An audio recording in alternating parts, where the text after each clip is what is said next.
എല്ലാ ദിവസവും ളുഹാ നിസ്കാരം നിർവഹിക്കൽ പതിവാക്കണം. അങ്ങനെ ളുഹാ നിസ്കാരം നമ്മളുടെ ജീവിതത്തിലുള്ള ഭാഗമാക്കിയാൽ ഓട്ടോമാറ്റിക്കായി തെറ്റുകളിൽ നിന്ന് നമുക്ക് മാറി നിൽക്കാൻ കഴിയുന്നതാണ്. തെറ്റുകളിൽ നിന്ന് മാറി നിന്നാലോ റസൂലുള്ളാഹിനെ കാണാനുള്ള പാകത്തിലേക്ക് നമ്മളിങ്ങനെ മാറിക്കിട്ടുന്നതാണ്.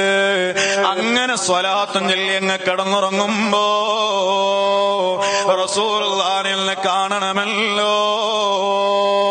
ഖബറിലേതായാലും മുത്തുനബിയെ കാണുന്നതാണ്. തിരിച്ചറിയുമോ ഇല്ലേ എന്നതാ കാര്യമുള്ളത്. അല്ലാഹു തിരിച്ചറിയുന്ന ഭാഗ്യവാന്മാരിൽ നമ്മളെ ഉൾപ്പെടുത്തട്ടെ. ഖബറിൽ വെച്ച് ആദ്യമായി കാണുന്നവരാവരുത്. അതിന് മുമ്പേ തന്നെ മുത്തുനബിയെ കണ്ട് പരിചയപ്പെടുന്ന ആളുകളായിട്ട് നമുക്കൊന്ന് മാറണമല്ലോ. ഓ സഹോദരന്മാരെ, സ്വലാത്തുൽ ളുഹ പതിവാക്കിക്കോ.